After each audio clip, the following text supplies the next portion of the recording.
Hello, everybody. We'll get started in just a moment. Thank you for joining us.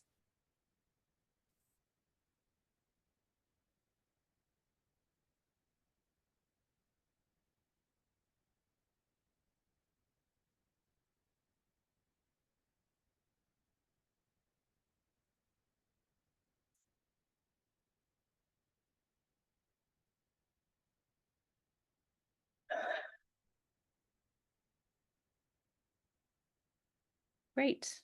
Well, we have a nice group here today, so I will get started. Welcome. Thank you for joining us for Where in the World Are Karen and Rebecca?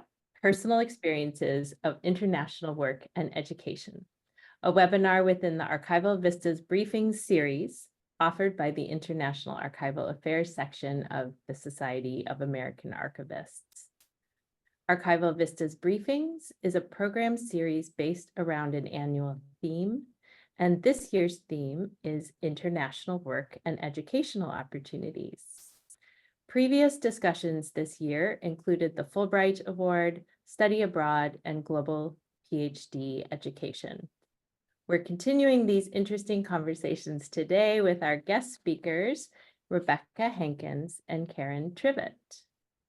My name is Ellen Angseth, and I'm very happy to welcome you all on behalf of the IAAS Steering Committee.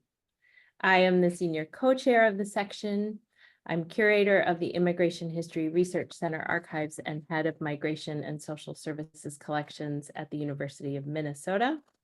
Thus, I am talking with you today from Dakota land. Thank you all for joining us. I'll begin with a few important items of note. We are recording the presentation portion of the event for later accessibility. So please mute your microphones and close video transmissions until the Q&A time. And we'll ask you to turn all that on. That'll be the last portion of our meeting. Until that time, feel free to write any questions into the chat box and we will address them in the order they're received and as time allows. The recorded portion of this event will be accessible via the SAA's YouTube channel.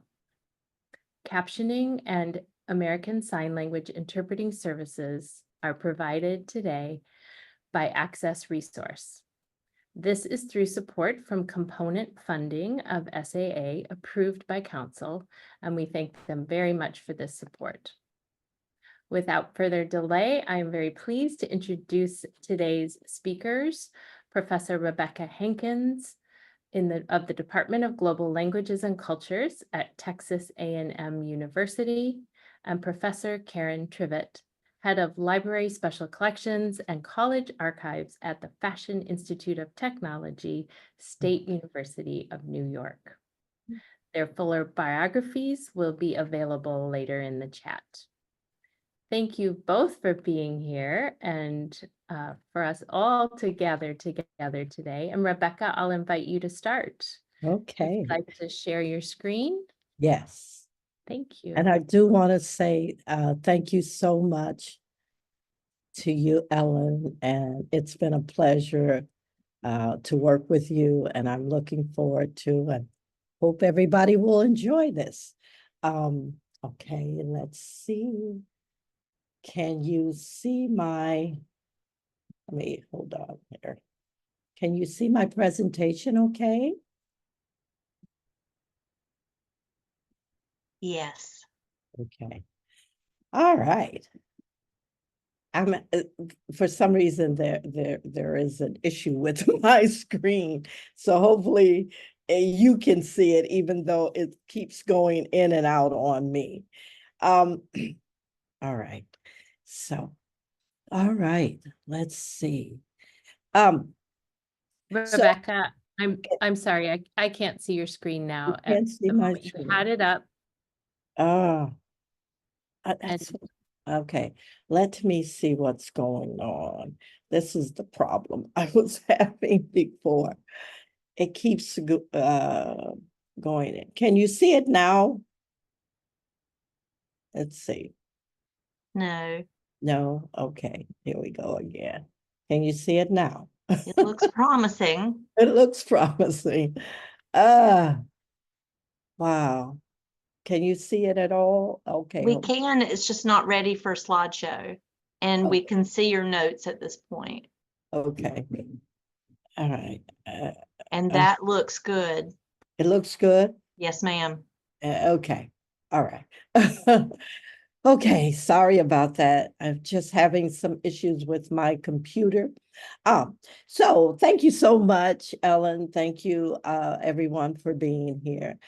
So I like to title my slide, Where in the World is Rebecca Hankins? Because I love to travel. I do a lot of travel. That's the one thing I always tell students, to get out of their comfort zone, to go around, go places where you are the absolute minority so you can learn empathy. So international travel also, for me, it makes history come alive. So these are some of the takeaways from this presentation: that there are resources that are available on your university campuses, out in the world, through the government. And it is a wonderful opportunity to learn about diverse countries, peoples, and cultures. There is an application process that I want to talk a little bit about, and that these experiences await you internationally and globally. So of course, we all know these are the kinds of things that you can learn if you travel. You can help patrons, teach classes, help users evaluate resources, organize material, plan programs, develop ways of using material. There are all kinds of things you can do with this international travel. You can research for new books and materials. One of the things that I've found to be most enjoyable is finding new resources that we did not have in our archives or in the library. So I think that when you travel, keep that in mind. Look for resources that you don't have access to and that people would find of value, because that's a problem with a lot of our archives and libraries, that they don't have diverse materials on other international individuals, cultures, and people. And these are some of the other things that I think that learning and traveling can do. So I've done two. I was the first Archival Fellow at the American Center on Oriental Research, which is now called the American Center on Research in Amman, Jordan. I did the first Archival Fellowship in 2012. And then I did a West African Research Center Library Fellowship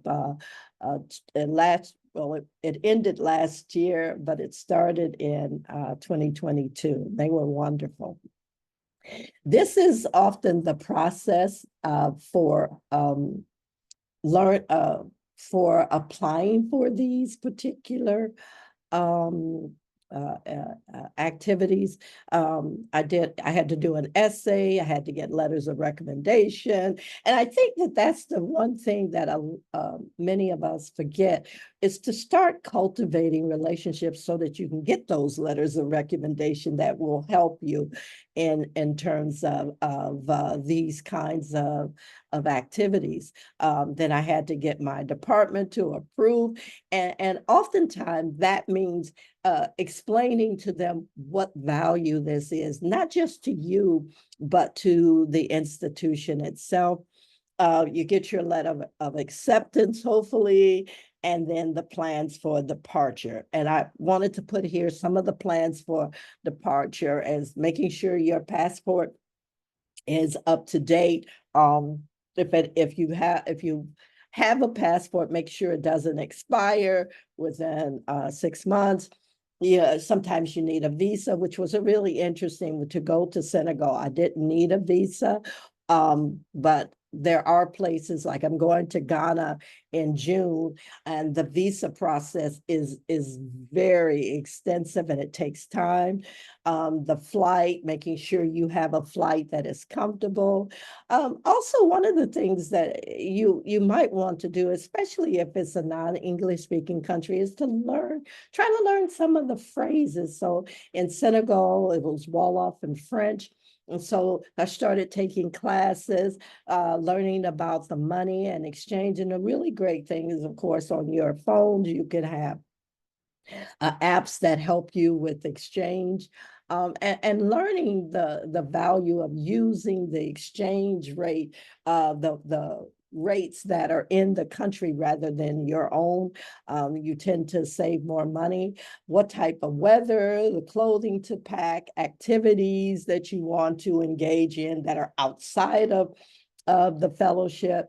One other thing is definitely a lot of people don't think about food. Is there food that I can eat? Is there, will there be issues if there's types of food that they don't have, that you need for your own health and all. Pharmacy, doctors, all of these kinds of things. And then, of course, if you want to mail something, shipping costs, which was a shock to me, to ship things from Senegal would have been just exorbitant prices. So these are the things to keep in mind. Okay. So this was one of the libraries that I went to while I was there. Dakar is just an amazing place. It's a huge city. There are millions of people there. And it was just wonderful to be there. And this middle picture is their Freedom Monument, and it is gigantic. You could see this thing all over the city. It's stunning when you're driving up to see these bodies on the skyline. And one of the things that was always important for me as a non-French speaker or Wolof speaker was to have landmarks. And so I oftentimes took pictures of places so I would know where I was. And one of the main landmarks there are different pharmacies, and each of the pharmacies have names. And so when I needed to get home, I would tell them Pharmacy Selma. And so most people knew that. Or if I needed to get to work and I couldn't think of the name, I would tell them the name of the landmark near, and most of the people knew where the post office or something like that. So oftentimes that was one of the main reasons why I took pictures. And this was one of the issues that I faced in Senegal was finding a decent place. This was one of the places I stayed. This was the first place I stayed. It was a nice place, nice house, but at night there was this unimaginable noise, and I'm a hard sleeper. So it was hard for me to sleep. And so, and then they ran out of water and water was off for like 2 days. And so it just became untenable. So I had to move. And then I moved into this other place on the left. And it was a nice place, but it was so expensive. And that's the other thing, the exchange rate and the expense in Senegal was pretty extensive. And I had a funding that they provided me, but the housing became very expensive. So this was one place I stayed, and I had to move from there because it was, there were issues with the Wi-Fi and stuff.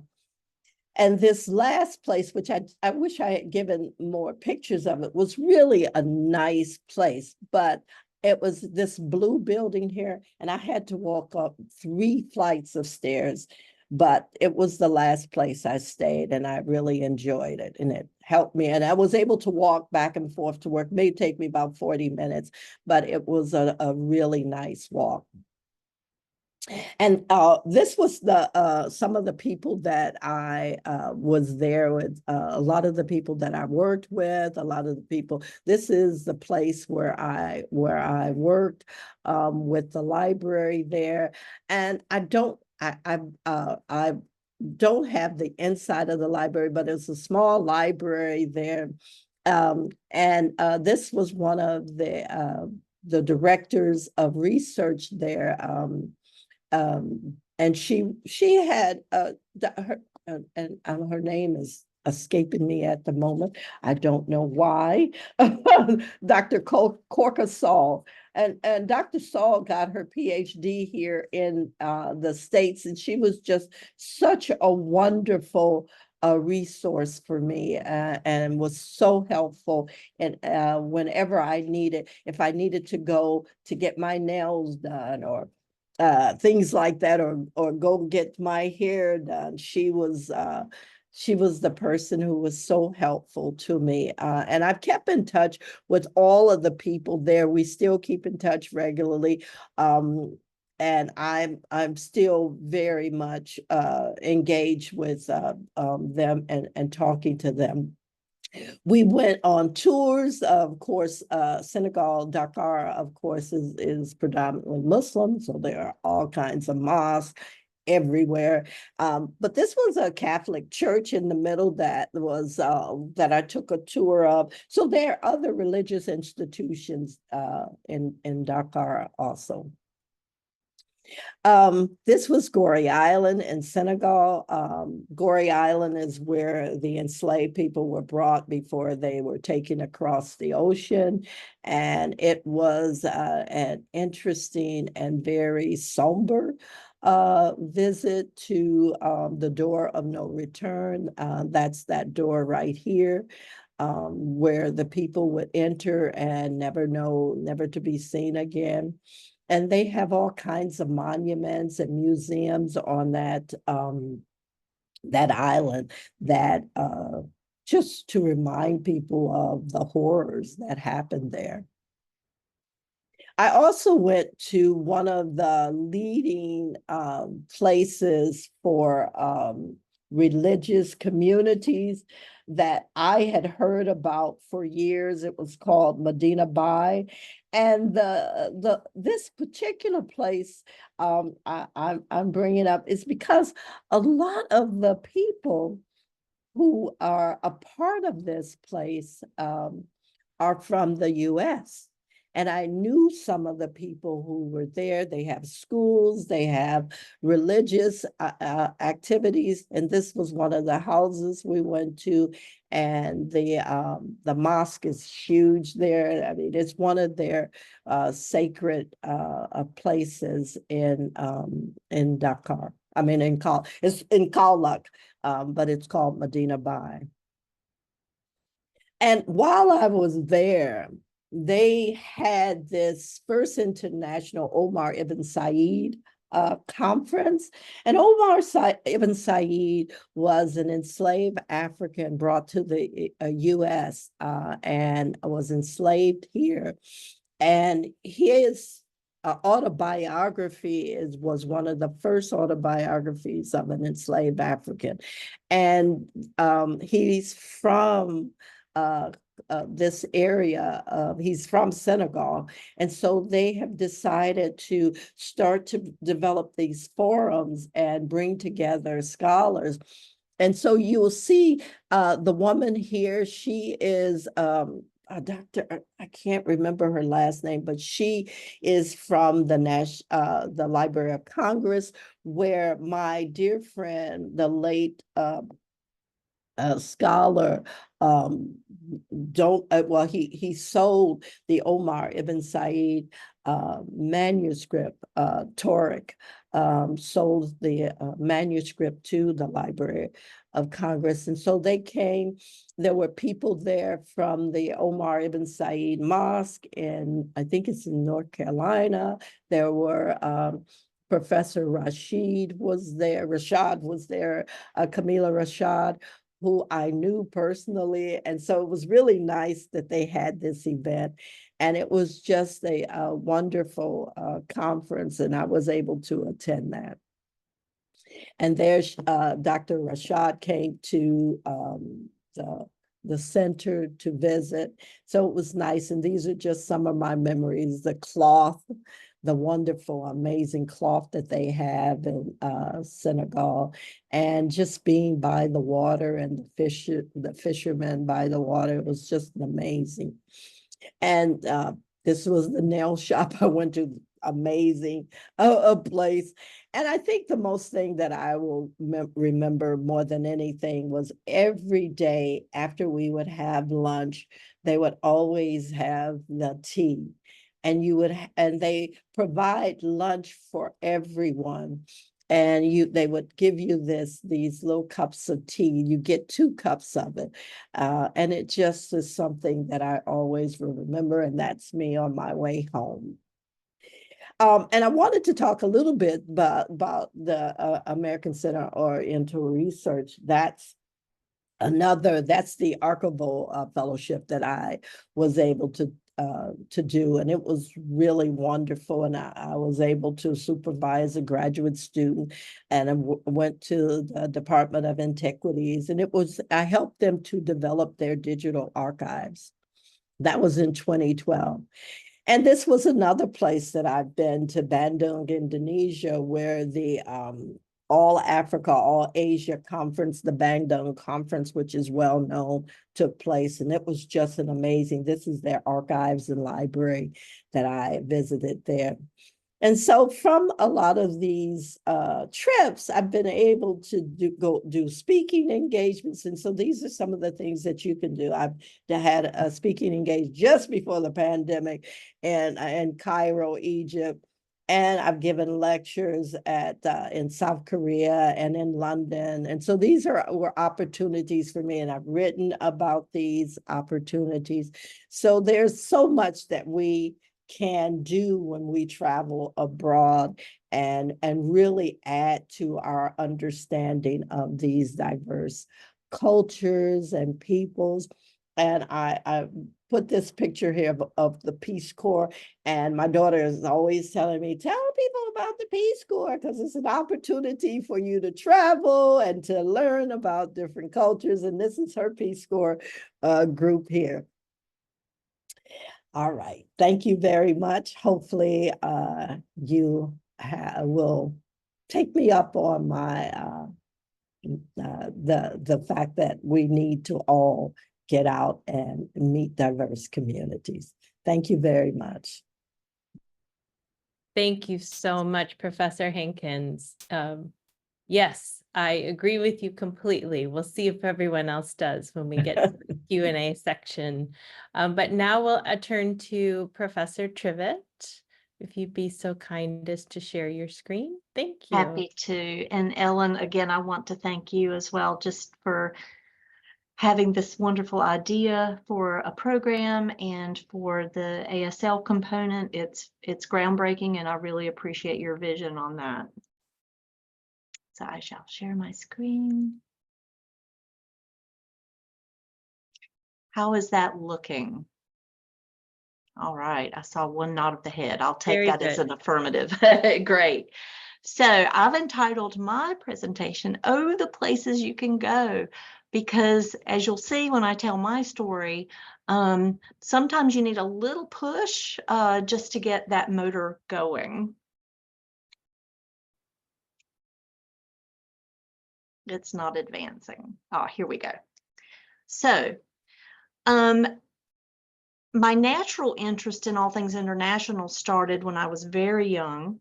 I first articulated an interest in 1972 when I was in 2nd grade, and Mrs. Hart, my teacher, asked the class to stand up, each one of us individually, and proclaim, "What do you want to be when you grow up?"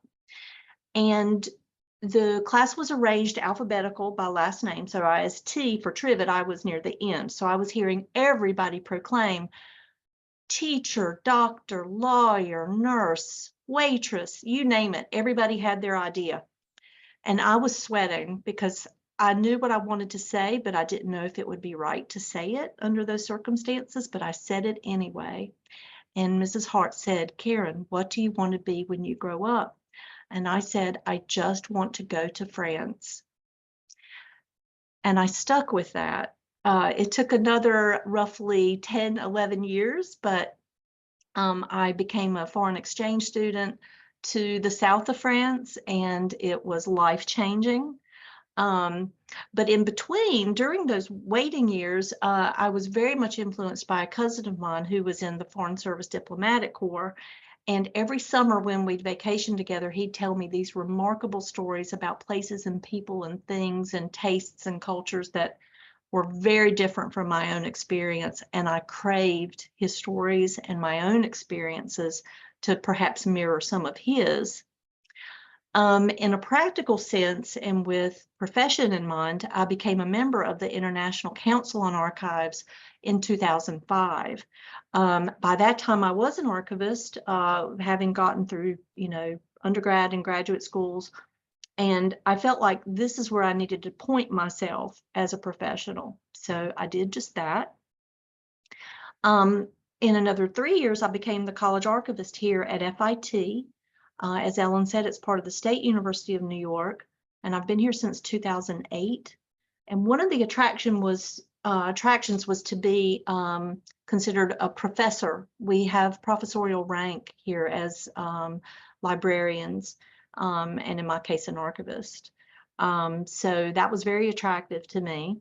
And I wasn't exactly sure why, but it did prove helpful because after one leap of rank, promotion to associate professor, the vice president of academic affairs basically said, as you see here on the screen, to attain full professor rank, one must demonstrate activity within an international sphere. And I said, twist my arm, make me do this. And so I did it. The first opportunity was actually in 2009, and I was asked to go abroad to represent FIT to the European Business History Conference in Milan, Italy. Because FIT has a campus in Milan and in Florence, I was afforded the opportunity to travel from Milan to Florence to pay campus visits. And I was in heaven. I thought, they're paying me to do this? How magical is my circumstance?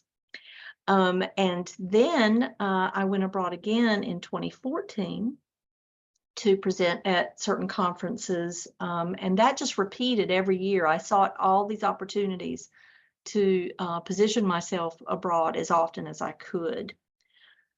So I want to fast forward to one particular opportunity, and it was a really kind of odd opportunity. I never heard of this technical and field related problems of traditional electronic archiving. And I thought, that's such a mouthful. And it's from a country I really didn't know anything about, that being Slovenia in Central Europe. And so while most of Europe called to me out of curiosity, Slovenia I had not really had a curiosity about, but I thought, here's another opportunity, and I'm going to put forward a paper proposal. And this was in 2018. By the time I got the green light to give the paper, it would be in April 2019. And by that time, I had started thinking about a PhD.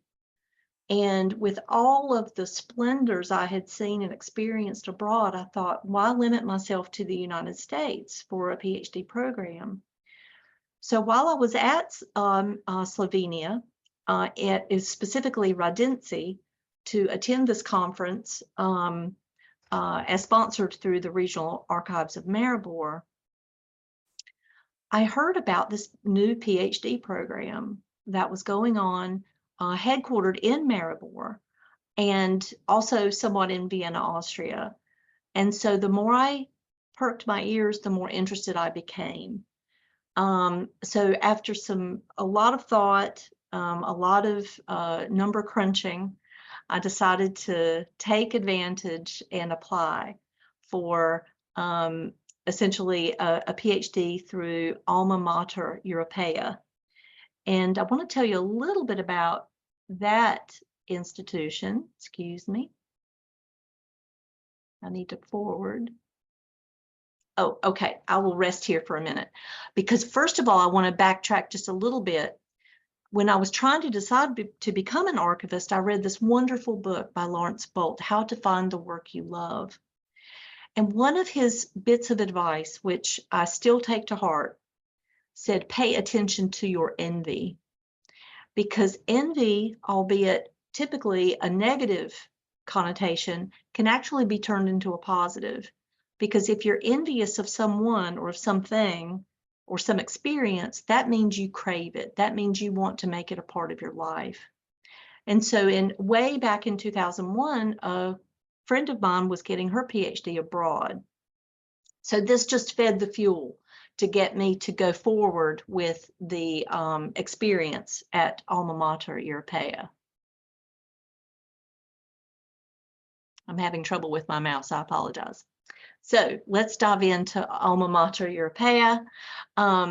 This is a consortial program amongst about 25 colleges and universities throughout Europe. And essentially, they identify the hub or strength of curriculum in different cities within Europe. And the hub and strength of program for archival science is at Maribor. So this was the PhD program I was telling you about that I heard just a little crumb effect of at that earlier conference. Alma Mater Europaea is an international university initiated by the European Academy of Sciences and Arts in Salzburg, Austria. The Academy unites about 2,000 top scientists, including 34 Nobel Prize winners, over 2,000 students from 30 plus countries to study at Alma Mater's doctoral, master, and bachelor programs. I have found it incredibly enriching to be a part of this international community. You think you go out of master school into an archives and you know essentially all you need to know. Well, that's just not true. And to have worked with archivists from Croatia, Hungary, Romania, the UK, it has just broadened my perspective so much. And that's the heart and soul of any travel. As Rebecca was saying, you want to see and taste and experience what's different and hopefully grow from that. And I can certainly tell you that has happened to me.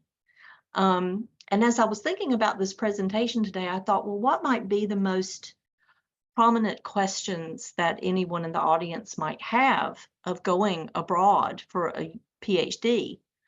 And I just wanted to demystify that just a little bit. And essentially, you have in 1998 something called the Sorbonne Declaration. And as you can see on the screen, a joint declaration to harmonize the architecture of European higher education. And there were 4 representatives from the Ministry of Education, one from France, Germany, Italy, and the UK, that met May 25th, 1998. And here you see a URL to lead you to more information. So their ultimate goal was to essentially make more uniform the credit-bearing experiences across European countries. And like I said, at the time it was 4 in 1998. Well, fast forward 1 year to 1999, and you have something called the Bologna Declaration.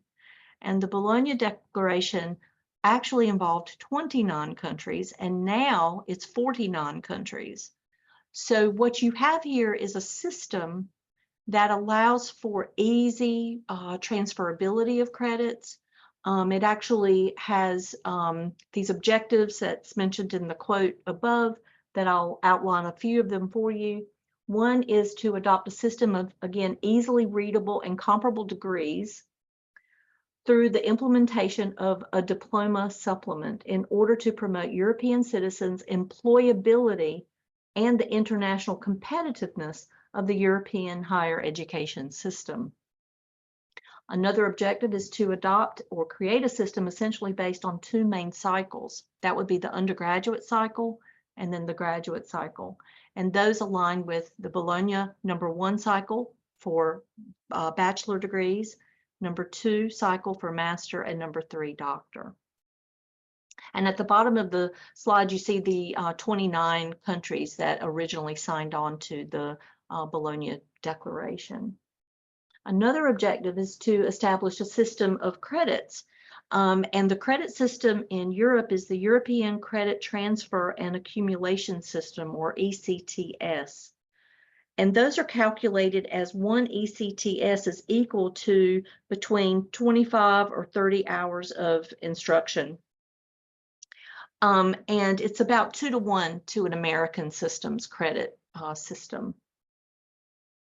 Also, an objective was to promote the mobility by overcoming obstacles to the effective exercise of free movement, with particular attention to students' mobility, as well as researchers, professors, and so on.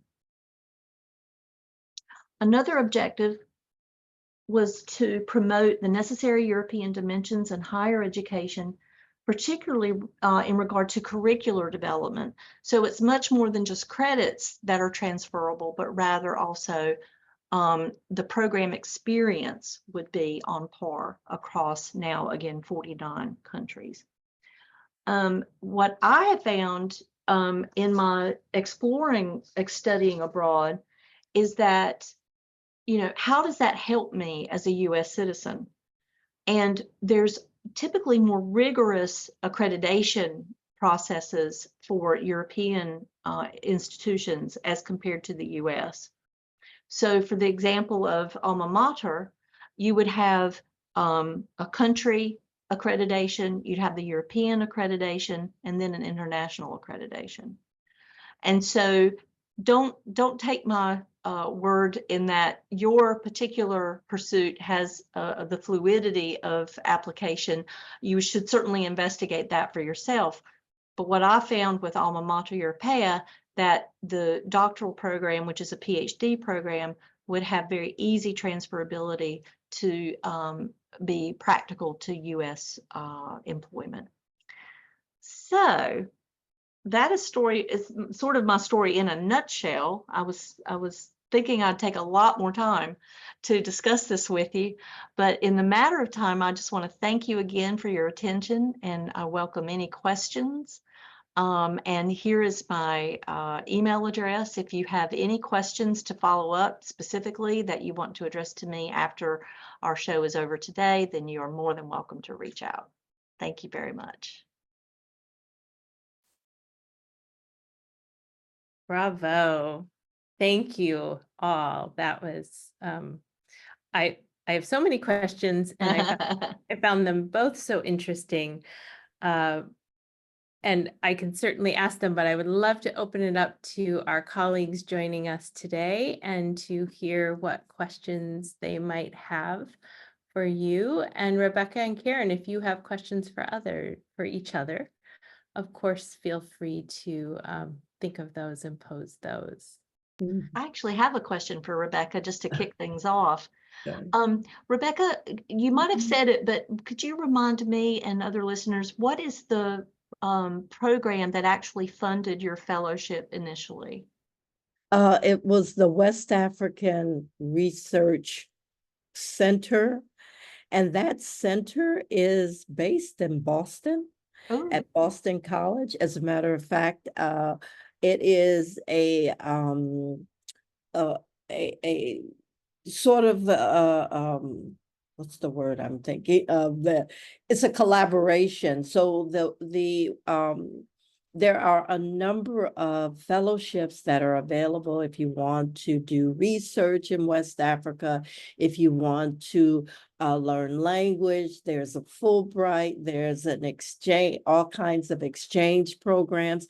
While I was there was an undergraduate group that came from a couple of universities from the States that came.